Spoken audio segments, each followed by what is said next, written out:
الحمد لله وحده والصلاة والسلام على من لا نبي بعده صلى الله عليه وعلى آله وسلم. أما بعد، فاللهم لا علم لنا إلا ما علمتنا إنك أنت العليم الحكيم. إن شاء الله عز وجل إليني التسواج إنه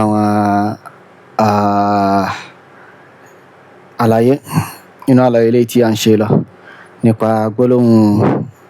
ahlu sunnati wal jama'a àti àpèmára eléyìí tí apá kan náà àwọn èèyàn tí wọ́n ń pè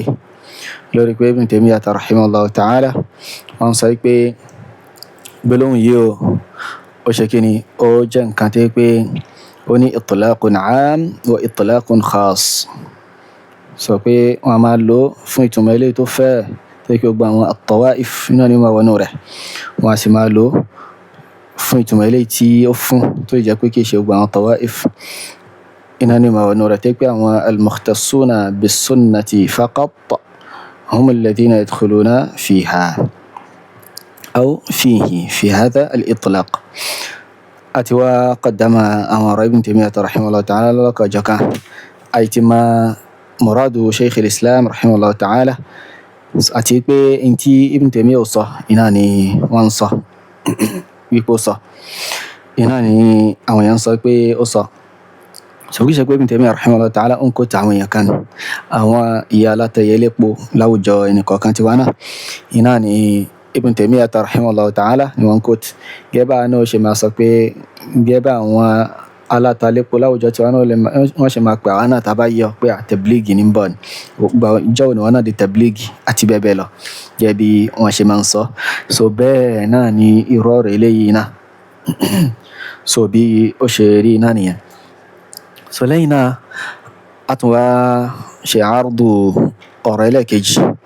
eléyìí tí ẹni yìí tí ó sọ, ìyẹn ìtẹ̀síwájú ọ̀rọ̀ rẹ̀. so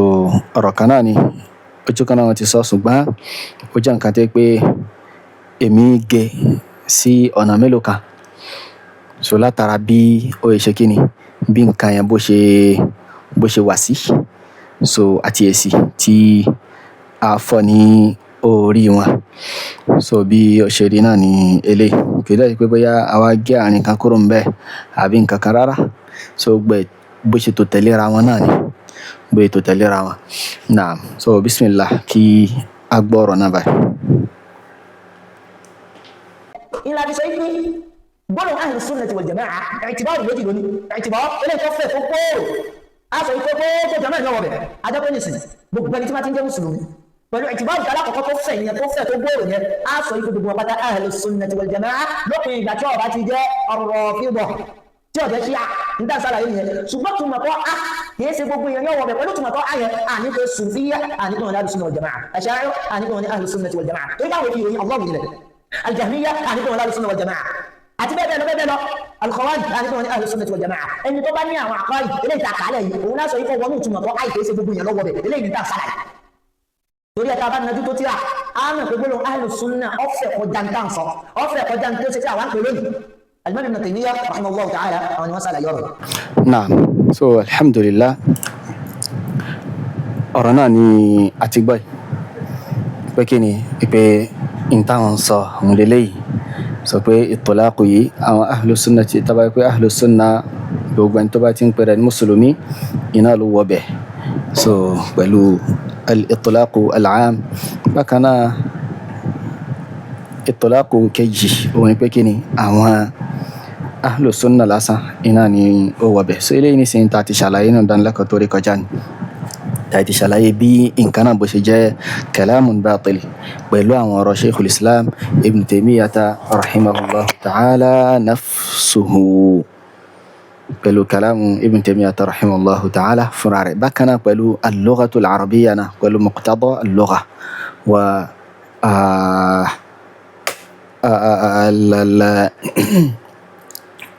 al-wajhu al-balaghi fún kalima ahlu àti sahib, tó fi jẹ́ pé kò sẹ́ni kankan tó lè wọ bẹ̀ rárá àyàfi àwọn tí kìíní àyàfi àwọn tí wọ́n bá jẹ́ ahlu sunna gangan lásán àwọn nìkan iná ni wọ́n á wọ̀ bẹ̀. So eléyìí tí ó tún àyíyádá eléyìí òun náà ni ọ̀rọ̀ الشيخ العلامة الصالح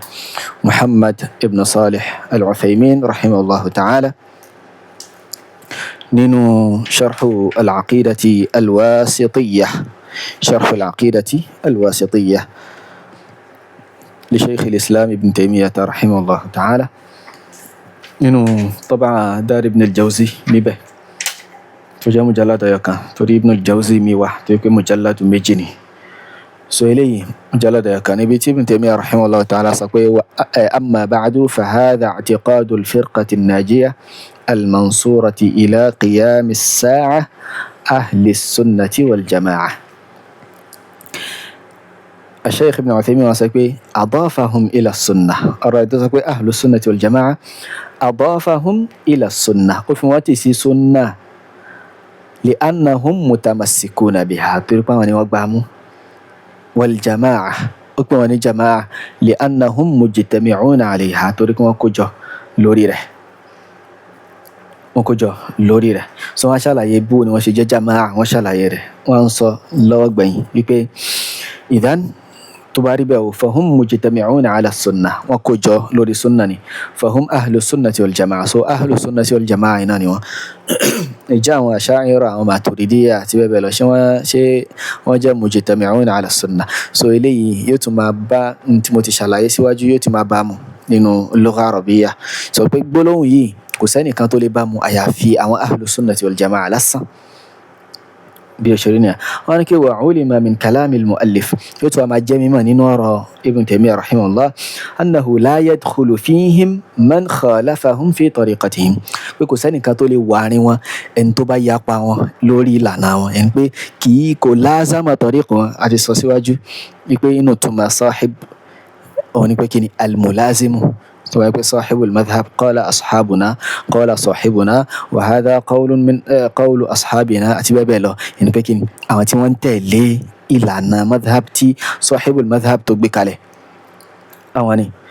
فالأشاعرة مثلا أو أشاعرة لك جوي والماتريدية ماتريدية لا يعدون من أهل السنة والجماعة كما يكون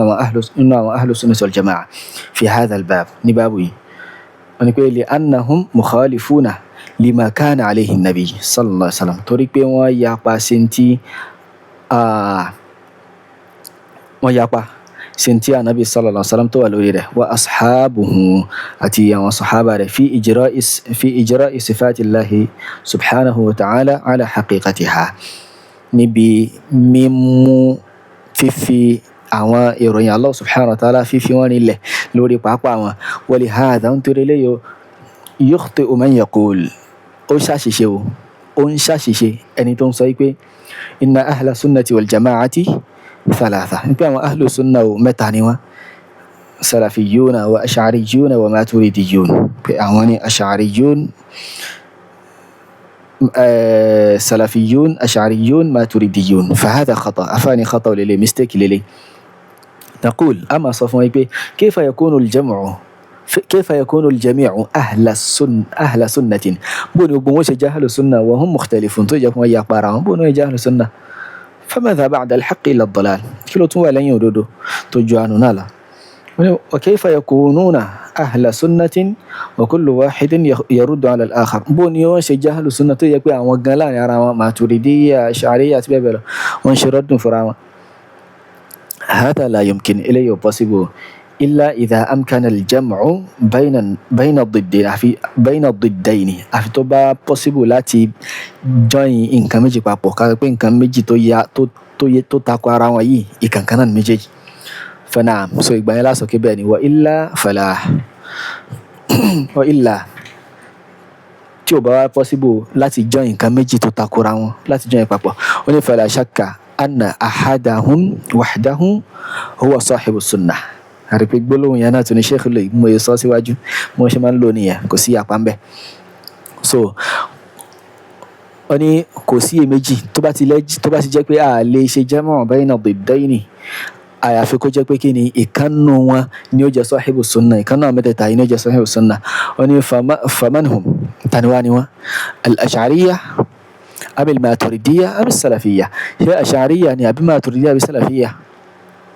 so ẹni tó bá gbọ́ aslu kí tó bá gbọ́ kíṣẹ́ẹ̀tì kìíní yóò máa gbọ́ táwọn student ń dáhùn tó ń dá sheikh lóhùn ó ní naqul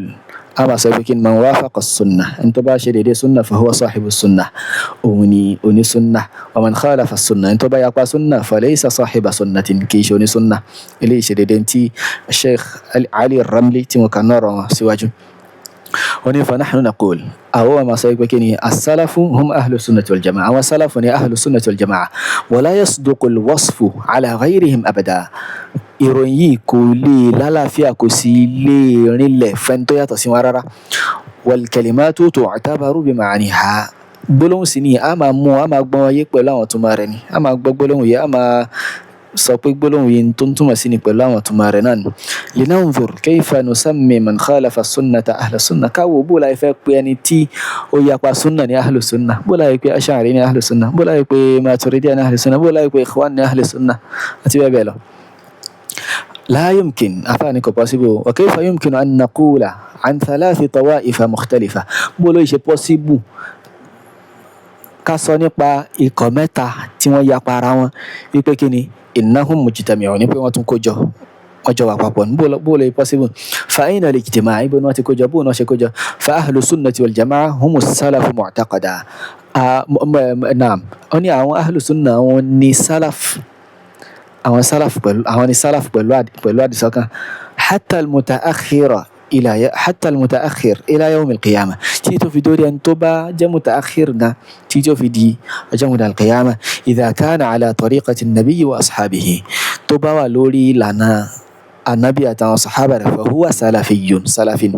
ọ̀rọ̀ Sheikh Ibn Uthaymin rahimahullah ta'ala iná ni eléyìí so kéèyàn jẹ́ ká tó lè sọ pé òun súnà lèèyàn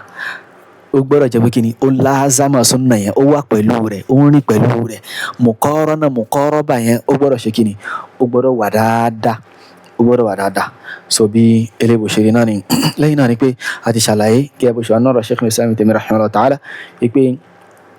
itlaqu al-'amma inan itlaqu al-'amma gbólóhùn lílò àwọn al-'amma ni àwọn kíni àwọn ẹ̀yà aláta ayé elépo àwọn ni wọ́n máa ń lo gbólóhùn yẹn àwọn ni wọ́n máa ń lò ó bẹ́ẹ̀ kì í ṣe lómi tí ó yàtọ̀ sí wọn sòtúrẹ́ láìka náà rọ̀ Sheikh Islam Ibn Taymiyyah rahimahullah ta'ala nù al-mujallad ar-rabi' page 155 ilé tí ọmọ yá tí ó tọ́ka sí tí ó sì kà so tó ẹ kó kà ní kò bá ti clear wọ́n ní fal-maqsud huna so a rí pé ó ṣe ìṣàrọ̀ sí ọ̀rọ̀ méjèèjì nípa ọ̀rọ̀ tó ń fẹ́ kà yìí ó wà nínú Majmu' al-Fatawa ar-Rabi' 155 mujallad ẹlẹ́kẹrin page 155 àti Minhaju Sunnah mujallad ẹlẹ́kẹjì page kìíníkà ó wá kàwé kan péré ó kélé tó wà nù Minhaju Sunnah kò kélé tó wà nù Majmu' al-Fatawa tó bá kà ní kò bá ti hàn kò bá ti clear dáadáa so afáàní fal-maqsud huna inta agbalẹ́rò níbi wọ́n ní pé anna al-mashhura min at-tawa'if wọ́n ní pé anna al-mashhurina min at-tawa'if bayna ahli sunnah wal-jama'ati al-'amma bil-bid'ah laysu muntahilina lis-salaf pé àwọn tí wọ́n gbajúmọ̀ pẹ̀lú bid'ah nínú láàrin àwọn ahli sunnah wal-jama'ah òun làwọn tó ṣe pé kí ni laysu muntahilina lis-salaf àwọn tí wọn kì í tẹ̀lé lánàá àwọn salaf wọ́n ní bal ashharu at-tawa'if bil-bid'ati ar-rafidah wọ́n ní kódà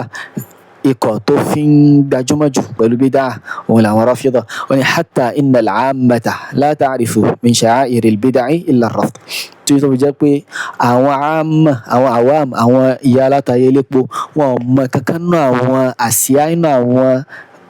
tí yẹn fi máa ń dá bídà mà tó jọ rafdu náà lọ. والسني في اصطلاحهم انتو انجون سنة انو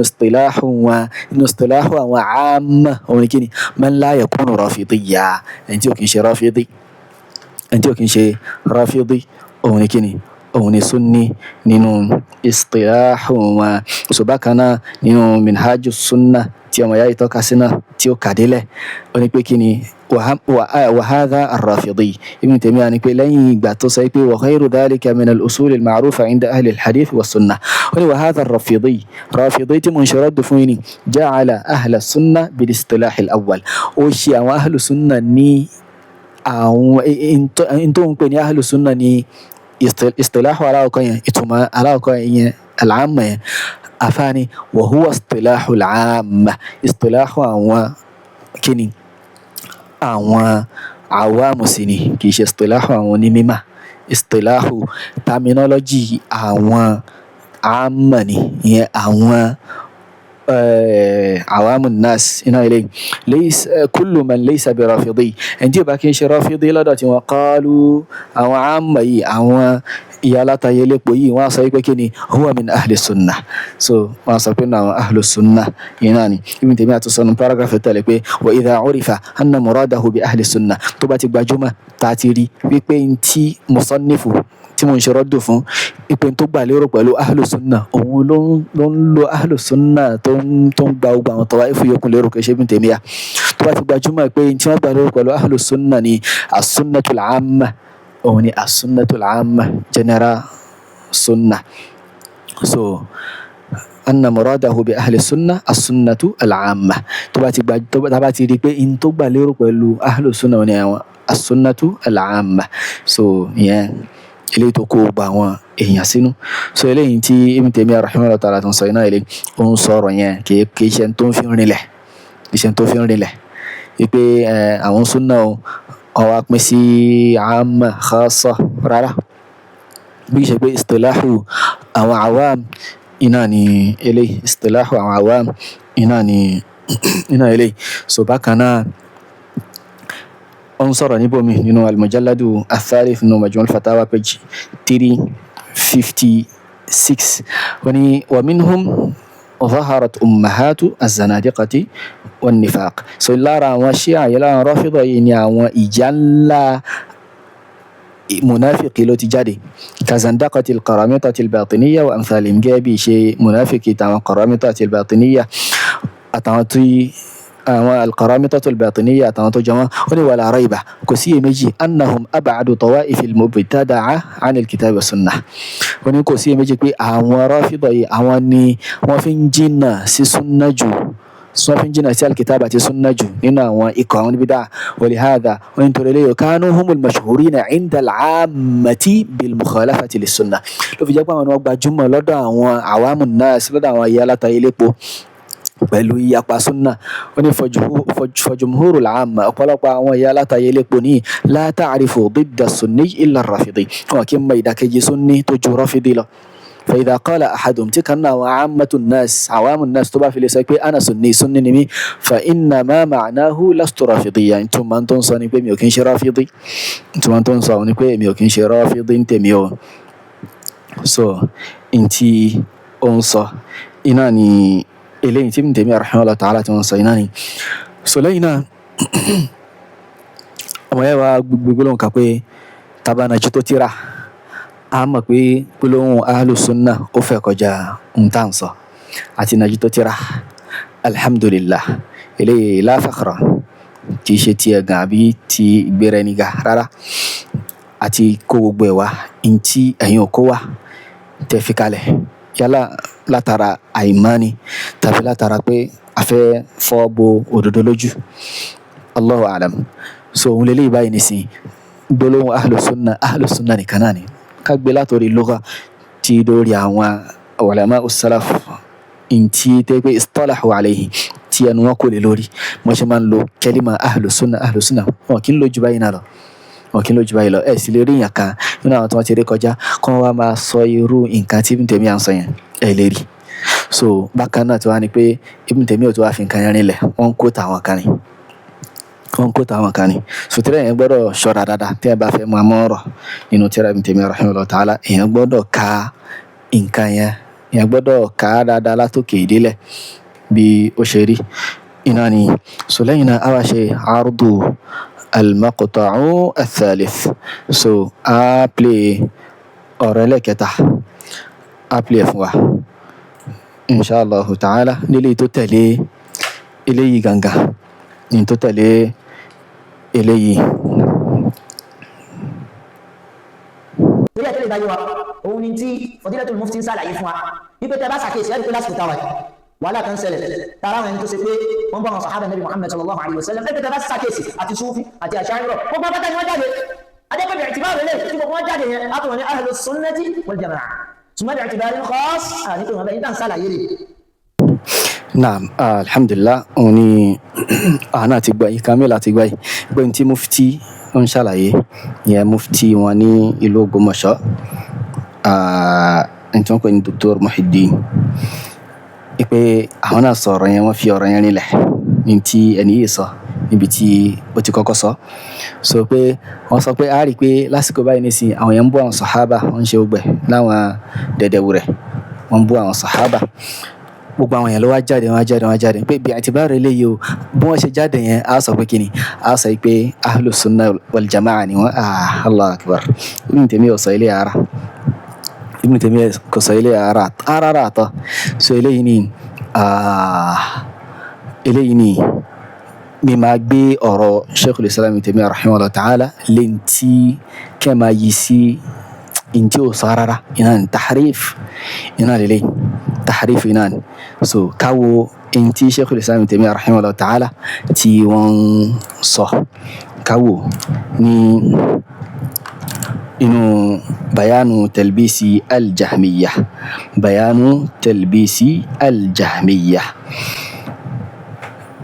mujallad ẹlẹ́kẹta níbẹ̀ naam mujallad ẹlẹ́kẹta page mujallad ẹlẹ́kẹta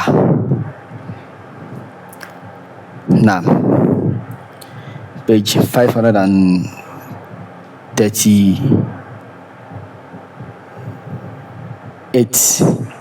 538 nínú tírà yìí ó yẹ kí mo ti ṣe mistake kan mo ti gbé síra wọn nínú ìdánilẹ́kọ̀ọ́ aláwọ̀kọ́ so minhajus sunnah mo lọ ń ṣe àwọn àlàyé kan bẹ́ẹ̀ nínú minhajus sunnah wípé ọ̀rọ̀ kan wà ní page kìíní kan ó ṣe kìíní kan bayanu talbisil jahmiya gangan mo gbà lérò kì í ṣe minhajus sunnah bayanu talbisi aljahmiya iná mo gbà lérò wípé ọ̀rọ̀ yẹn o tí ọmọ yẹn sọ pé ó wà ní inú minhajus sunnah page mujallad ẹlẹ́kejì page 221 tó máa sọ pé nínú tọ́ba eléyìí tó jẹ́ ìdí méjì péré so minhajus sunnah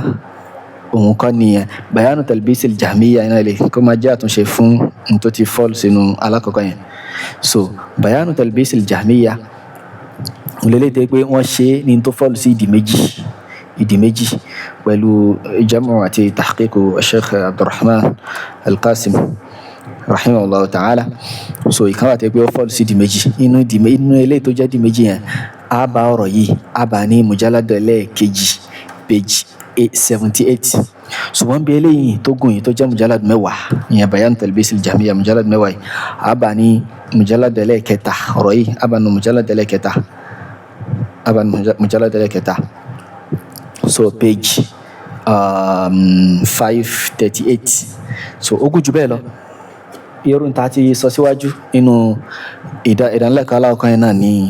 ó wà ń bí ní tí Ibn Taymiyyah rahimahullah ta'ala tí wọ́n sọ so ṣùgbọ́n láti wá fi ṣe nákútó tí ọmọ ìyá yìí tó sọ níbi pé bá a ṣe rí táwọn yẹn jáde nísìnyí Sufi jáde Ash'ari jáde láti ṣe kíni láti tako àwọn dẹ̀dẹ̀ rẹ̀ tí wọ́n bú àwọn sàhábà so wọ́n sọ pé kíni ahlus sunnah ni wọ́n torí kí wọ́n ti jáde rárá o kì í ṣe Ibn Taymiyyah sọ ilé ara tọ́ látọ́ so wọ́n sọ̀rọ̀ nípa àwọn Ash'ari àwọn ahlul kalam àti bẹ́ẹ̀ bẹ́ẹ̀ lọ wọ́n ní pé wọ́n sọ pé wa in kana fi kalamihim bó tilẹ̀ kún bẹ́ẹ̀ nọ́ọ̀rọ̀ wọn min al-adillati as-sahiha wa muwafiqatin lis-sunnah inú àwọn ẹ̀rí tó lálàáfíà tó sì bá sunnah mu ma la yujadu fi kalami 'ammati at-tawa'if in tí ò sí nínú ọ̀rọ̀ àwọn tawa'if yòókù nípa máa rí nínú ọ̀rọ̀ àwọn Ash'ari tí wọ́n fi ń ṣe rọ́dù fún àwọn apá kan náà wọ́n ní bídá ní tí ò sí nínú ọ̀rọ̀ àwọn kíni àwọn oníbídá mi wọ́n pè fa innahum aqrabu tawa'ifi ahli al-kalami ila sunnah so eléyìí ní ìta ti ṣàlàyé síwájú náà ni pé ó ń ṣe taqyim wọn ni ó ń qayyama wọn ó ń rètí wọn lẹ́gbẹ̀ẹ́ àwọn tawaifu tó kù kì í ṣe pé ó ń sọ pé ó ní sunna níwájú yẹn ó ní aqrabu tawaifi ahli al-kalami ila sunna nínú gbogbo àwọn tawaifu al-kalam kullabiyya ni àti bẹ́ẹ̀ bẹ́ẹ̀ lọ so àwọn tí wọ́n fi ń súnmọ́ jù ní àwọn eléyìí àwọn asha'ira ila ahli sunnati wal jama'ati wal hadith ó ní fahum yu'adduna min ahli sunnati a máa kà wọ́n kún ahlu sunna a máa kà wọ́n nínú àwọn ahlu sunna a máa sọ pé inú àwọn ahlu sunna ni wọ́n wà inda an-nazari ila mithli al-mu'tazilati war-rafida wa nahwihim nígbà tá a bá ń wo irú àwọn mu'tazila àti rafida àtàwọn tó jẹ wọ́n tá a bá ń wò wọ́n pé àwọn tí wọ́n wà láwùjọ nìyẹn àwọn eléyìí wọn ń dá wọn lóhùn torí pé ntaari ni pé kí ni ntí Ibn Taymiyyah ń sọ̀rọ̀ nípa rẹ̀ ni pé àwọn yìí àwọn Rafida Mu'tazila wọn ní àwọn ọ̀rọ̀ kan tí wọ́n ti ọkọ̀ sọ àwọn tí wọ́n wá kọ́kọ́ khalafa wọn òun làwọn Asha'ira yìí àwọn Tawaiful Kalam àwọn ni wọ́n khalafa wọn ò mẹ́ńṣẹ́ àwọn Ahlu Sunnah ń bẹ̀yàn ara so wọ́n gbé wọn sẹ́gbẹ̀ẹ́ Rafida Mu'tazila wọ́n gbé Ahlu Sunnah sẹ́gbẹ̀ẹ́ wọn ni ó ní bal hum Ahlu Sunnati wal Jama'a ó ní kódà àwọn ni wọ́n máa jẹ́ Ahlu Sunnati wal Jama'a fil biladi allati yakunu ahlul bid'ah fiha ní àwọn ìlú tó yẹ pé àwọn ahlul bid'ah nínú àwọn ìlú yẹn òun ni kíni òun ni àwọn al-Mu'tazila ibi ìlú tàbá ti rí pé ahlul bid'ah nílùú yẹn òun làwọn Mu'tazila àti Rafida àtàwọn tó jọ wọn so àwọn kíni àwọn Asha'ira náà máa jẹ́ Ahlu Sunnah níbẹ̀ wọ́n ń sọ̀rọ̀ nípa bí tí ò sáwọn onísúnnà ni tẹ́ pé àwọn tó wà ń bẹ̀ Mu'tazila Rafida Asha'ira so a sọ pé kíni àwọn Asha'ira àwọn ni Ahlu Sunnah níbẹ̀ yẹn kì í ṣe bí ta ti rí Ahlu Sunnah ara àwọn Salafiyyun a rí Asha'ira a wá sọ pé Asha'ira Ahlu Sunnah ni wọ́n inú wa ni wọ́n rárá kì í ṣe bẹ́ẹ̀ ṣùgbọ́n tí Ibn Taymiyyah ń sọ ni pé kíni ibi tí àwọn lè á máa pè wọ́n ní Ahlu Sunnah bin nisbati ila al-Mu'tazilati war-Rafida ni tàbá gbé wọn sẹ́gbẹ̀ẹ́ Mu'tazila àti Rafida bákan náà ìlú tó wáyé pé kò sí ẹnìkankan bẹ́ẹ̀ tó tayọ wọn tó ń kún súnà lọ́wọ́ látara pé kíni àwọn ni aqrabu tawaifi ahli al-kalami ila sunnati wal jama'a wal hadith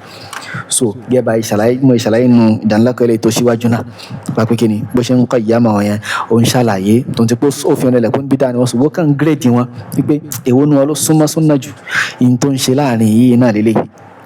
tí Ibn Taymiyyah ń ṣe níbí náà òun ni eléyìí kì í pé bóyá ń sọ pé ń súnà àbí àmà kan ń súnà àmà súnà rìnlẹ̀ fún ala al-itlaq gẹ́gẹ́ bí ẹni yìí ṣe ṣe níbí rárá kì í pé nítorí pé wọ́n kàn ń ṣe rọ́dù fáwọn Rafida lásán láfàákùn wọn ní kinní rárá eléyìí lọ́dọ̀ àwọn àmà ni lọ́dọ̀ àwọn tí wọ́n dá nǹkan mà iná lélẹ̀ ìlú tabari tẹ́ pé Rafida àti Mu'tazila ló wà ń bẹ̀ tó yẹ pé àwọn tó wá àárọ̀dọ̀ wọn làwọn Asha'ira á sọ pé Asha'ira nílùú yẹn àwọn ni Ahlu Sunnah nígbà tá a bá rí Ahlu Sunnah ìdí tá a sì sọ bẹ́ẹ̀ ni pé kí ni nítorí pé wọ́n sún àwọn náà fi ń súnmọ́ Ahlu Sunnah jù wọ́n sì máa ń ṣe rọ́dù fún wọn pẹ̀lú ntòṣì tó ṣe déédéé kìtàbà àti Sunnah lápá kan kì í tún ṣe bí ogbẹ̀ gan iṣẹ́ bí ogbẹ̀ so tá a bá ń sọ̀rọ̀ generally tá a tí bí tó ń Sunnah wà tí kí ni wà ń Sunnah gbọ́dọ̀ máa sọ̀rọ̀ ká máa sọ pé Asha'ira Ahlu Sunnah ni wọ́n Kullabi Ahlu Sunnah ni wọ́n Maturidi Ahlu Sunnah ni wọ́n gẹ́gẹ́ bí ọmọ yá ìṣẹ́ sọ yìí ni gbọ́dọ̀ sọ bẹ́ẹ̀ so bí ó ṣe rí náà rí ọ̀rọ̀ Ibn Taymiyyah rahimahullahu ta'ala òun yẹlé oní bal hum Ahlu Sunnah wal Jama'a kódà àwọn ni ó máa jẹ́ Ahlu Sunnah wal Jama'a lọ́dọ̀ àwọn awam a gbọ́ ọ̀rọ̀ olùmọ̀ a máa ń gbọ́ yé pẹ̀lú àwọn ọ̀rọ̀ rẹ̀ mí ni àkànní mọ̀ ọ̀yọ̀ kan lásán a rí gbogbo tá a ti kà síwájú eléyìí náà nísìnyí a gbọ́ yé pẹ̀lú rẹ̀ pé indal amma lọ́dọ̀ àwọn ammatun nas lọ́dọ̀ àwọn ayyuhan nas lọ́dọ̀ àwọn ìyá alátayé lépo lọ́dọ̀ tí wọn tí ò bá sí Ahlu Sunnah ní pẹ̀tẹ́ pé Rafida Mu'tazila ló wà ń bẹ̀ Asha'ira náà wà ń ṣe rọ́dù fún àbáwọn Asha'ira wà ń bẹ̀ àwọn Asha'ira sì ni wọ́n ya pa àwọn Rafida àti Mu'tazila láwọn ibì kan tó bá rí wọ́n máa sọ pé kí ni àwọn eléyìí àwọn ni Ahlu Sunnah wal Jama'a wọ́n máa sọ pé àwọn eléyìí àwọn ni àwọn Ahlu Sunnah wal Jama'a so bí eléyìí bí ó ṣe rí náà ni lẹ́yìn náà a tún ṣe ardu al-maqta'u ar-rabi'a ọ̀rọ̀ àbí kílípẹ̀lẹ̀ kẹrin a ṣe ardu ẹ̀fọ́ kí agbọ̀n tí ọmọ ìyá náà tí ó sọ níbẹ̀. torí ọ̀rọ̀ tí mo sọ yìí kí tuntun ilẹ̀ kan sí àbá nínú tíra minhaj sunnati nabawiyya títí alimami ibn Taymiyyah rahimahullah ta'ala mujallad ẹlẹ́ẹ̀kejì page 22 bákan náà nínú majmu' al-fatawa mujallad ẹlẹ́ẹ̀kẹrin page 155. torí eléyìí jẹ́ àlàyé náà eléyìí tó yẹ kóró lórí in tí wọ́n sọ wípé fadilatul mufti máa sọ. Naam, so àwọn náà ti gbọ́ ó ṣe ìhálà afáṣe ìhálà padà sí ibi tí wọ́n ti mú ọ̀rọ̀ àti ìpele yìí òun ni àlàyé mà tó yẹ kóró bayanun ilmiyyun sahih nínú eléyìí. So wa fil haqiqa hadha laysa bayanan ilmiyyan kì í ṣàlàyé mà tó yẹ kóró náà eléyìí kì í ṣàlàyé mà tó yẹ kóró pẹ̀lú àwọn kan tá a ti kó wa tá a ti fi gbá alámàrí tá a ti fi gbá dànù. So kódà ní tí ó tún súnmọ́ téèyàn bá tawarra níbi isti'mal al-alfaz òun ni pé ká pe irú nǹkan yìí ní talbis àbí tadlis àti tahrif li kalami shaykh al-islam ibn Taymiyyah rahimahullah ta'ala wa hamlu kalamihi ma la yahtamil ká máa fún ọ̀rọ̀ rẹ̀ nítumọ̀ tí ò ní. Ṣùgbọ́n ní tó kéré jù téèyàn lè gbé sí òun ni pé àìmọ̀ iná ni nǹkan yìí pé ẹni yóò máa kò ní ìhátọ̀ sí lórí ọ̀rọ̀ àwọn ọ̀rọ̀ Sheikh al-Islam Ibn Taymiyyah rahimahullah ta'ala láwọn ààyè oríṣiríṣi ó kà di apá kan mú. So tó jẹ́ pé àwọn apá mi bá ibi tó kà ó ṣe kí ni ó ń fọ́ nǹkan yìí lẹ́nu ibi tó kà gan fúnra lára rẹ̀ nínú minhajus sunnah gangan ó ń ṣàlàyé pé nǹkan yìí kò rí bẹ́ẹ̀ Ibn Taymiyyah ṣàlàyé pé nǹkan yìí ó وهو اصطلاح العامة àwọn àmà lélẹ́yìí istilahu terminology àwọn tí wọ́n dán kan mọ́ iná ni. So bákan náà níbo mi ò sọ pé ولهذا كانوا هم المشهورين عند العامة بالمخالفة للسنة. So torí ẹ̀ ló fi jẹ́ pé kí ni àwọn Rāfidah àwọn ni wọ́n gbajúmọ̀ lọ́dọ̀ àwọn ayyuhan nas lọ́dọ̀ àwọn yálàtọ̀ elépo pẹ̀lú ìyapa sunnah. wọ́n ní fajumhurul ammati la ta'rifu didda sunni illa ar-rafidi. ọ̀pọ̀lọpọ̀ àwọn awam wọ́n mọ ìdàkejì fún onísúnnà tó tayọ Rafidi lọ. onísúnnà lọ́dọ̀ tí wọ́n Rafidi ni. So níbo míì ó sọ pé hatta innal amma la ta'rifu min sha'airi al-bid'i illa ar-rafd. So tí ó jẹ́ pé àwọn àmà gan wọ́n mọ ìkankanú àwọn intense máa ń dá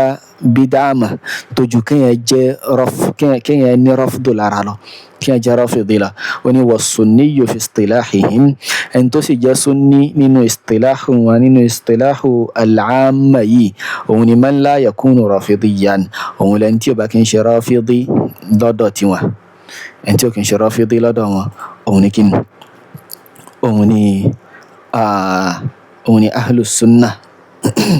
òun ni ahlus sunnah so bí eléyìí bó ṣe rí iná nìyí. So lẹ́yìn náà òun ni pé alámọ̀dé ẹlẹ́kejì lórí nǹkan yìí òun ni pé àní rí gẹ́gẹ́ mo sọ síwájú náà àní rí olùmọ̀kan síwájú Ibn Taymiyyah rahimahullah ta'ala tó ń sọ̀rọ̀ ọ̀rọ̀ yìí tá a sọ pé a kàn mú gẹ́gẹ́ bí tàṣíl báyẹn nígbà tá a bá ti wá ń sọ tá à ń sọ pé ọ̀rọ̀ tí àwọn ahadu salaf tí wọ́n bá sọ tí wọ́n bá ṣe àní mú manhajù níbẹ̀ àní fi rinlẹ̀ gẹ́gẹ́ bí ìlànà àwọn ahlus sunnah wal jama'a. mo lè fi wáyé pé mutaakhir min atba'i salaf tẹ́ pé kò sínú àwọn salaf gan atba'u salaf ẹni tẹ́ pé wọ́n rìn ala manhajù as-salaf ni láì pé ọ̀rọ̀ rẹ̀ láàgbámú láàkọ̀rọ̀rọ̀ gẹ́gẹ́ bí ìpínlẹ̀ nínú ẹ̀sìn gẹ́gẹ́ bí nǹkan tẹ́ pé bó ṣe rí nìyẹn rárá eléyìí kò rí bẹ́ẹ̀ nínú ìmọ̀ àwọn ahlus sunnah síwájú lọ́wọ́lọ́wọ́ látàyè ìgbà tí mukhalafa mubayana ti ṣẹlẹ̀ láàrin àwọn ahlus sunnah àtàwọn oníbídà níríbi kankan wá pé àwọn ahlus sunnah àbí kan wá pé àwọn asha'ira kullabiyya maturidiyya kan wá pé wọ́n ní ahlus sunnah nírí nǹkan tó ń ṣe irú taqriru yìí arára àtọ́. So nǹkan kan tí pé kò sí rinlẹ̀ so kò rinlẹ̀ la lughatan wala shar'an wala aqla kò rinlẹ̀ pẹ̀lú lugha arabiyya pẹ̀lú muqtada al-lugha kò nílẹ̀ pẹ̀lú muqtada ash-sharia lọ́dọ̀ àwọn afọ́ onísúnnà bákan náà kò bá làákàyè mu ká kò yẹ pé téèyàn bá ti wafaqa sunna yóò jẹ́ onísúnnà níbẹ̀ ibi tó bá ti wafaqa sunna ibi tó bá ti khalafa sunna yóò jẹ́ onísúnnà yóò jẹ́ ibi tó bá ti khalafa sunna yóò jẹ́ oníbídà níbẹ̀ ibi tó bá ti wafaqa sunna yóò jẹ́ onísúnnà níbẹ̀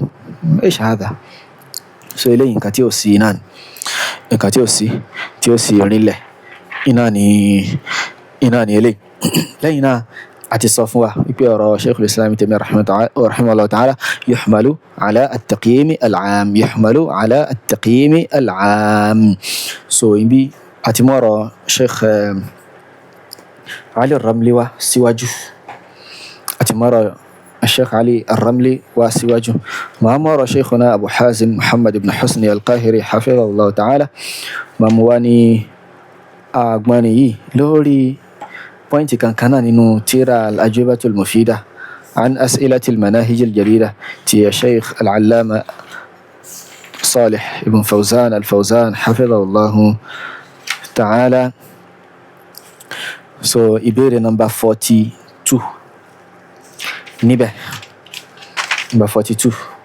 so nípa pé Sheikh al-Fawzan hafidhahullah ta'ala wọ́n ní pé ẹni tó bá idha khalafahum fi shay tí bá khalafa àwọn ahlu sunna níbi alamari kan wa wafaqahum fi shay tó wá ṣe dédé wọn tó ṣe kùnkẹ́ wọn níbi alamari mi fa innahu la yakunu minhum fima khalafahum fi kò ní jẹ́ kan nù wọn níbi tó ti yapa wọn wa minhum fima wafaqahum alayhi yóò máa jẹ́ kan nù wọn níbi tí ó ṣe kíni tí ó ti ṣe dédé wọn sáré pé Sheikh Ali Ar-Ramli àwọn gbá ọ̀rọ̀ yìí dànù Sheikh Abu Hazim náà hafidhahullah ta'ala àwọn náà ti sọ irú nǹkan yìí rí síwájú ṣùgbọ́n létà àgbà tí wọ́n ṣàlàyé tírà ìfúwa wọ́n made statement kan pé tẹ́lẹ̀tẹ́lẹ̀ àwọn máa ń khatta'a ọ̀rọ̀ yìí ní jumlatan gẹ́gẹ́ bí Sheikh Ali Ar-Ramli ṣe ṣe ṣùgbọ́n létà àwọn padà rí pé ó ní wájú tó náà ní pé kí n ká ṣe hamlu ọ̀rọ̀ yìí lórí at-taqyim al-'am lórí pé à ń gírèdì èèyàn pé a fẹ́ sọ̀rọ̀ nípa rẹ̀ wọ́n ní pé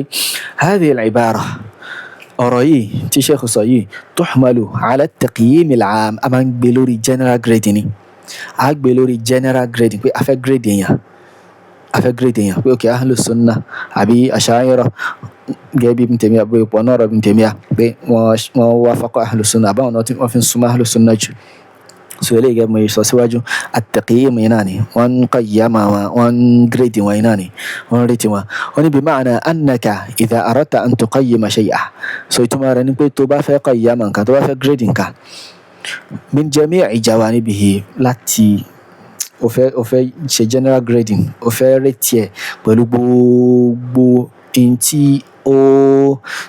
tó surround ẹ̀ wọ́n ní fa innaka taqulu hadha ìgbà yẹn ló tó sọ ọ̀rọ̀ báyìí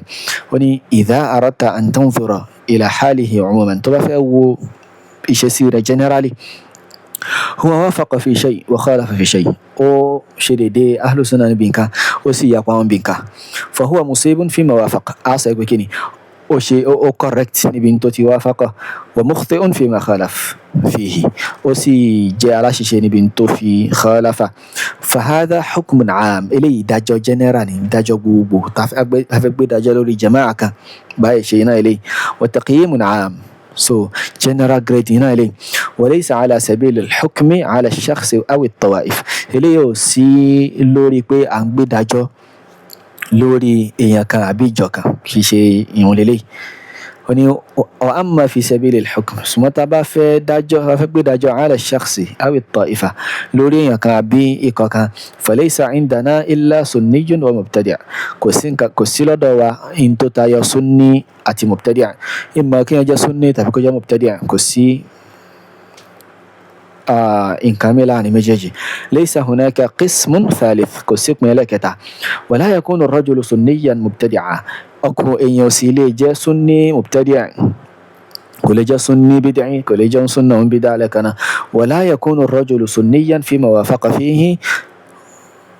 wa min ahli al-bid'i fima akhta'a fihi èèyàn ò sì ní jẹ́ sunna níbi tó bá fi ṣe dédé àwọn ahlu sunna tàbí kó wá jẹ́ bid'a níbi tó fi ṣe dédé àwọn bid'a rárá àfi eléyìí ni hátà kí ẹ ṣàṣìṣe ká pé àwọn àìmọ̀ báyìí wọ́n ṣàyèṣe níbi nǹkan báyìí, wọ́n ṣe dédé àwọn onísúnnà níbi nǹkan báyìí, wọ́n ṣe dédé àwọn oníbídà níbi nǹkan báyìí, àbí wọ́n fọ́ọ̀lù sí bídà níbi àwọn apá kan bí wọ́n ṣe ta'wil sifat àti bẹ́ẹ̀ bẹ́ẹ̀ lọ. Ní àwọn olùmọ̀ kí wọ́n sọ pé sunniyun fima wafaqa fihi ahla sunnah, bid'iyyun fima wafaqa fihi ahlal bid'ah. Ní tẹ́rì ní pé kí ni wọ́n á sọ pé lágbájá yìí onísúnnà ni ṣùgbọ́n akhta'a tó bá jẹ́ pé ó ṣe nǹkan yẹn li naw'i ta'wilin, bóyá nítorí ta'wil so àbí àìmọ̀ wọ́n sọ pé kí ni akhta'a. Gẹ́gẹ́ bí Ibn Khuzaymah lápèjúwe, ó ṣe ta'wilu hadithu sura so àti bẹ́ẹ̀ bẹ́ẹ̀ lọ́nà àwọn àìmọ̀ báyẹn wọ́n á sọ pé kí ni onísúnnà ni ṣùgbọ́n ṣàyèṣe ń bí, wọ́n ní sọ pé sunni ni ibi tó ti wá fákọ̀ onísúnnà, bid'i ni mubtadi' ni ibi tó ti wá fákọ̀ àwọn oníbídà. Rárá, ní gbọ́rọ̀ ọ̀rọ̀ báyẹn, ní gbọ́. Wọ́n ní afáwa ni wa hadha fi mas'alati al-muwazanati mathalan. Wọ́n ní eléyìí náà nísìnyí ó wà ó sì máa ń ṣẹlẹ̀ nínú mas'ala al-muwazanati lápèjúwe. La ba'sa bi dhikri al-mahasin idha kana fi maqami at-tarjama. Kò sí ní tó burú ká mention dáadáa èèyàn tó bá yẹ pé à ń sọ̀rọ̀ nípa tarjama rẹ̀ ni, à ń sọ̀rọ̀ nípa oníbídà kan ó sì láwọn dáadáa kan tó ṣe, a ṣe kí ni a mention dáadáa yẹn torí pé à ń sọ̀rọ̀ nípa tarjama, à ń sọ̀rọ̀ nípa àtàgbésí ayé rẹ̀ generally ni, kì í ṣe pé à ń sọ̀rọ̀ nípa jarh àti ta'dil rárá. Sọ́dọ̀ láṣẹ̀rẹ̀ nínú síyàrù adh-Dhahabi àti bẹ́ẹ̀ bẹ́ẹ̀ lọ tí wọ́n sọ pé adh-Dhahabi yìí lágbájá ó ṣe kí ni kan. Adh-Dhahabi mutarjim, ó ń ṣe tarjama ni, ó ń sọ biography ohun tó ń so gbogbo nǹkan tó bá mọ̀ nípa rẹ̀ iná ni ó sọ. Ìgbà tó débi ọ̀rọ̀ al-Hasan ibn Salih ibn Hayy ó sọ dáadáa lóríṣiríṣi. Ó ní pé huwa min a'immati, huwa min al-a'imma, so iná àwọn a'imma huwa min a'immati ad-din lawla talabbusuhu bi bid'ah. So iná àwọn a'imma ìsìn lọ́wọ́ náà aṣíwájú ìsìn lọ́wọ́ tí bá ṣe ń torí kó sí bid'ah. Ó wá kó tàwọn ọ̀rọ̀ oríṣiríṣi tí àwọn olùmọ̀ tí wọ́n sọ nípa rẹ̀ tí wọ́n fi jarraha rẹ̀, wọ́n fi wọ́n against ẹ̀. So bí ó ṣe rí náà wọ́n máa ń ṣe eléyìí nígbà tí a bá ń ṣe ترجمة أو تقييم عام تàbí تقييم عام. وأما في مقام الحكم والرد والنقد ṣùgbọ́n gbà tá a bá ń gbédájọ́ lórí èèyàn à ń ṣe rọ́dù fún à ń dálà sí ọ̀rọ̀ tó sọ فإنه لا يلزم ذكر المحاسن. So níbẹ̀ yẹn èèyàn ṣe kí ni èèyàn gbọ́dọ̀ mention àwọn kì í ṣe dandan ká mention mahasin tán ká máa sọ dáadáa rẹ̀ bí ta ti ń ṣe rọ́dù fún ká máa sọ dáadáa rẹ̀ rárá. So eléyìí kò sínú muwazana ilé tó wọlé. Muwazana bí tí muwazana ti wọlé ìgbà tá a bá ń ṣe tarjama àti àwọn kan tí ó ṣe déédéé rẹ̀. So bí ó ṣe rí iná ni. So lẹ́yìn náà a ṣe àrùbù al-maqta'u al-akhir, last video eléyìí tí afáàná sọ. So lélẹ̀ báyìí kí a gbọ́. Àwọn tí wà oríṣiríṣi wọ́n ní túnmọ̀ káwé òun náà ní tó bá sọ pé ìtìbá wà á sọ pé gbogbo ẹni tó bá ti ń fi ààrẹ tí ṣe ẹ̀sìn Islam sáré ẹ̀sìn Islam tó sọ pé mùsùlùmí lò àyàfi rán fún mọ́ òní wọ̀bẹ̀ àmọ́ khas àwọn tí wọ́n tàlérò àwọn ní ahlu sunnati wal jama'ah eléyìí ní túnmọ̀ nípa alákọ̀ọ́kọ́ ta sàlàyé. Bákan náà nípa ẹlẹ́kejì. Naam, so a rí pé ọ̀rọ̀ náà ó ti parí níbí, ọ̀rọ̀ nípa ìyí tí wọ́n fi sọ̀rọ̀ nípa ọ̀rọ̀ ahlu sunna pẹ̀lú itlaqu am itlaqu khas, ma'na am ma'na khas ó ti parí síbẹ̀ yẹn. So bí tó parí sí nìyẹn, bí tó ti bẹ̀rẹ̀ tó ti parí sí náà nìyẹn. So bí eléyìí ṣe wọ́n ní pé àwọn olùmọ̀ ẹ̀sìn Islam wọ́n ṣàlàyé so a wá béèrè tàbí ká pè ní challenge wípé kí ni ẹ fún wa lólùmọ̀ kan tó sọ ọ̀rọ̀ yìí síwájú Ibn Taymiyyah rahimahullah ta'ala, ẹ sì bá mú jáde. Ẹlẹ́kejì ni pé ẹ bá mú jáde nínú ọ̀rọ̀ Ibn Taymiyyah rahimahullah ta'ala intense yìí a ti fi ìdàkejì rẹ̀ àti fi rinlẹ̀ pé ọ̀tọ̀ ní tí Ibn Taymiyyah sọ. Ẹ bá mú jáde nínú ọ̀rọ̀ Ibn Taymiyyah rahimahullah ta'ala tí ó ṣe kí ni in tó ṣe dédé intense yìí ẹ rí pé kò sí ẹ lè rí. So nǹkan ẹlẹ́kẹta tí ó wá tẹ̀lé òní pé kí ni kẹ jáde kẹ túbá kúrò bí ọ̀rọ̀ yìí, kẹ jáde kẹ taraja kúrò bẹ pé ọ̀rọ̀ yìí mo ṣàìṣe ni o lẹ́yìn ìgbà tí mo rí àwọn ọ̀rọ̀ Ibn Taymiyyah rahimahullah ta'ala yìí àti gbogbo àwọn siyaqat àti bẹ́ẹ̀ bẹ́ẹ̀ lọ bó ṣe ń fi ọ̀rọ̀ yẹn ti sí àwọn ammatun nas mo rí pé àṣìṣe yìí náà ni ọ̀rọ̀ yìí. Kẹ jáde kẹ ṣàlàyé fún àwọn èèyàn torí pé ọ̀pọ̀lọpọ̀ àwọn èèyàn wọ́n ti gbàtàn jẹ́ pẹ̀lú nǹkan yìí, pàápàá jùlọ níbi tẹ́ ti ń sọ pé mufti wọn sọ pé báwọn yẹn ṣe ń jáde lásìkò yìí tí wọ́n ń ṣe rọ́dù fáwọn ṣíà àbí tí wọ́n ń ṣe rọ́dù fáwọn rafida á pè wọ́n ní ahlu sunna báyẹn subhanallah ọ̀rọ̀ tó léwu náà ọ̀rọ̀ tó léwu ni so torí ẹ̀ eléyìí yóò mú àwọn èèyàn anybody tí wọ́n bá ti rí tó ń ṣe rọ́dù fáwọn rafida àwọn jẹjẹ orí agége yóò máa gbọ́rọ̀ wọn káàkiri lórí pé kí ni ahlu sunna ni wọ́n lázim ọ̀rọ̀ yìí àbí nàtíjà ìṣesí nàtíjà ọ̀rọ̀ yìí náà ilé tí ó bí náà ilé so eléyìí kò dẹ̀ rí bẹ́ẹ̀ kò dẹ̀ sínú tí Ibn Taymiyyah rahimahullah ta'ala tí wọ́n sọ so lẹ́yìn náà ọ̀rọ̀ Ibn Taymiyyah rahimahullah ta'ala gẹ́gẹ́ bá yẹ sọ síwájú àgbè lórí at-taqyim al-'am àti al-muwazana yẹn máa ṣe muwazana kí yẹn máa ṣe tawazunu láàrin àwọn ẹgbẹ́ àti gbogbo ibi tí wọ́n ń sọ̀rọ̀ yẹn wọ́n ń sọ̀rọ̀ nípa ẹgbẹ́ kọ̀ọ̀kan àwọn ẹgbẹ́ yẹn lóríṣiríṣi wọ́n máa sọ pé eléyìí ló súnmọ́ ju eléyìí ló ṣe ju eléyìí ló ṣe ju latajidanna ashadda an-nasi 'adawatan lilladhina amanu al-yahud walladhina ashraku wa latajidanna aqrabahum mawaddatan lilladhina amanu an-nasara aw alladhina qalu inna nasara àwọn tí wọ́n sọ pé àwọn nasara àwọn ni wọ́n súnmọ́ àwọn mùsùlùmí jù eléyìí ò túmọ̀ sí pé mùsùlùmí ni wọ́n àbí bákan àbí kìíní rárá ọ̀rọ̀ Allah subhanahu wa ta'ala iná ilé orí rẹ̀ náà sì ní ọ̀pọ̀lọpọ̀ ọ̀rọ̀ Ibn Taymiyyah rahimahullah ta'ala ló sùn lé lórí so bí o ṣe rí náà lẹ́yìn náà ni pé Sheikhul Islam Ibn Taymiyyah rahimahullah ta'ala ẹ̀ ń ṣàlàyé ọ̀rọ̀ ẹ̀ ń mú rọ̀rọ̀ báyìí wá kò sí ẹ̀rí kankan láti inú ọ̀rọ̀ àwọn salaf láti fi gbé kò sí ẹ̀rí kankan láti inú lugha pé ó ṣe é ṣe bẹ́ẹ̀ nínú lugha àbí láti inú Qur'an láti inú hadith kò sí Ibn Taymiyyah rahimahullah ta'ala ó sì jẹ́ nìkan tí pé gẹ́gẹ́ Ibn Qayyim rahimahullah ta'ala bí wọ́n sọ pé kí ni ìpè tí bá rántí dáadáa pé nínú ọ̀rọ̀ yìí náà ọ̀rọ̀ táwọn gbà lọ́dọ̀ àfáwọn ni tàbí kíkọ́ àwọn gangan ni wọ́n sọ ìyẹn Ibn Qayyim rahimahullah ta'ala pé kí ni kalamul ulama yustadallu lahu wa la yustadallu bihi kalamul ulama aqwalul ulama yustadallu laha wa la yustadallu biha ọ̀rọ̀ àwọn olùmọ̀ ni a máa ń wá ẹ̀rí fún ni a kì í fi ṣẹ̀rí so ẹ̀yin tí wàá mú ọ̀rọ̀ Ibn Taymiyyah ní ṣe wàá mú gẹ́gẹ́ bí ẹ̀rí gẹ́gẹ́ bí nasu láti inú Qur'an àti sunnah ẹ̀ mú gẹ́gẹ́ bí ti ẹnu àwọn salaf tó kú lórí rẹ̀ tó yẹ pé kò sí kankan nú wọn lórí rẹ̀ tó bá yẹ pé bẹ́ẹ̀ ni gẹ́gẹ́ ṣe dìá pé táwọn olùmọ̀ ṣàlàyé náà eléyìí báwọn olùmọ̀ ẹ̀sìn Islam ẹ̀ ṣàlàyé eléyìí ẹ mú ẹnìkan wá síwájú Ibn Taymiyyah rahimahullah ta'ala tó sàn kan yẹn so lẹ́yìn náà tẹ́ bá wá ń wò pé bẹ́ẹ̀ ẹ láwọn kan tẹ́lẹ̀ gbára lé nínú àwọn olùmọ̀ tó wá lẹ́yìn Ibn Taymiyyah rahimahullah ta'ala táwọn náà ń sọ ọ̀rọ̀ yẹn ọ̀pọ̀lọpọ̀ àwọn olùmọ̀ tí wọ́n mú ọ̀rọ̀ yẹn ọ̀pọ̀lọpọ̀ wọn náà sì gbọ́yé ọ̀pọ̀lọpọ̀ wọn sì gbọ́yé díẹ̀ nínú wọn láàrin pé wọ́n ṣe kíni ni wọ́n wá fákọ̀ tí ó jẹ́ òdodo nípa àlámọ̀rí tí wọ́n mú gbogbo ọ̀rọ̀ Ibn Taymiyyah rahimahullah ta'ala min kulli janib láti gbogbo ẹgbẹgbẹ́ rẹ̀ wọ́n mú gbogbo ẹ̀ wọ́n ṣe kíni wọ́n jàn papọ̀ láti fi sọ pé nǹkan báyìí náà ni Ibn Taymiyyah rahimahullah ta'ala iná ni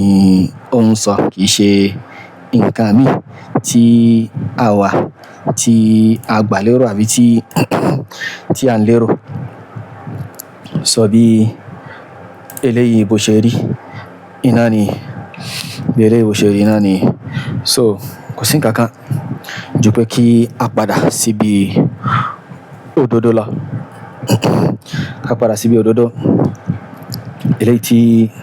orinlẹ̀ pẹ̀lú ọ̀rọ̀ Ibn Taymiyyah rahimahullahu azza wa jal ká sì má gbàgbé kullun yu'khadhu minhu wa yurad gbogbo èèyàn pátá la máa ń mú ọ̀rọ̀ rẹ̀ láti máa ń dá ọ̀rọ̀ wọn padà sí wọn lẹ́nu àyàfi ànábì sallallahu alayhi wa alihi wa sallam gẹ́gẹ́ bí Sheikh Ali Ar-Ramli hafidhahullah ta'ala bọ́n ìṣàlàyé nù tí mo kà síwájú wọ́n ní fa inna ha'ula'i al-a'imma تلقوا رجع وإما جزاهم الله خيرا كالله كو سوال ساري علمونا أن نعرض كلامهم وكلام غيرهم من أئمة هذا الزمان وممن كان قبلهم وممن يأتي بعدهم على كتاب الله وسنة رسول الله صلى الله عليه وسلم وعلى منهج السلف الصالح وقوى أول مينا وقوى كما جبر وكما جبلوبا الكتابة سنة تنتيا والسلف والوريراني وهذا مما نمتاز به عن الجميع انت في الدايات وجاب أهل السنة انت في الدايات وسي أو يكونيه فليس عندنا إنسان معصوم لا يخطئ كسينا كان رضا لا وجه شيء كسيو غير النبي صلى الله عليه وسلم الذي لا يخطئ في التشريع يا تصنع النبي صلى الله عليه وسلم تبكي شاشي شيني بنتي وبافينا láti jíṣẹ́ rẹ̀. Ó ní fahuwa alladhi na'khudhu qawlahu fi kulli shay'. Òun la máa ń gba ọ̀rọ̀ rẹ̀ bí gbogbo nǹkan kama qala al-imam Malik, kí ẹbí imam Malik sọ pé kullun yu'khadhu minhu wa yurad illa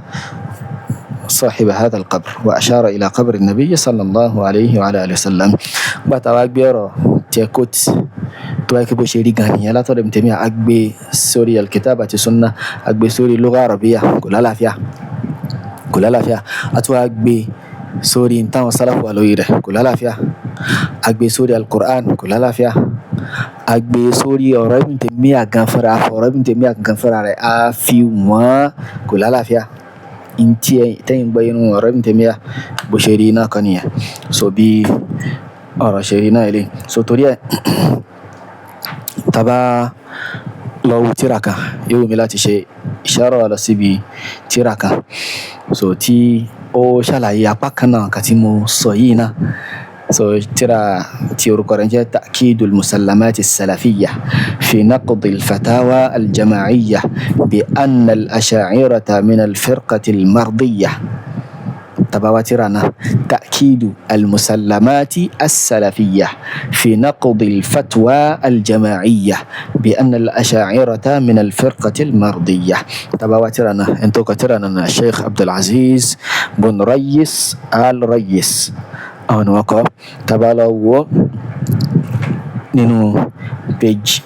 33 níbẹ̀ láti page láti page 32 or láti page 31 tanbihat wọ́n pe àwọn àkíyèsí bí mẹ́ta. التنبيه الأول so ní pé ذكر الإمام ابن تيمية في أكثر من موضع أن الأشاعرة أقرب إلى أهل السنة، فقال في نقد التأسيس فإنهم أقرب طوائف أهل الكلام إلى السنة والجماعة والحديث. so أفشل إليك شيء تماره òun ni pé wọ́n ṣe tazkiya fún àwọn Ash'ari àbí pé náà Ahlus Sunnah ni wọ́n àti bẹ́ẹ̀ bẹ́ẹ̀ lọ. So kárọ́jà tírà yìí kárọ́jà rẹ̀ ta'kidu al-musallamati as-salafiyya fi naqdi al-fatwa الجماعية بأن الأشاعرة من الفرقة المرضية بأشيريناني إلي أعني رجبائل إن شاء الله عز وجل. والله تعالى أعلى وأعلم. سبحانك اللهم وبحمدك أشهد أن لا إله إلا أنت أستغفرك وأتوب إليك. والسلام عليكم ورحمة الله وبركاته.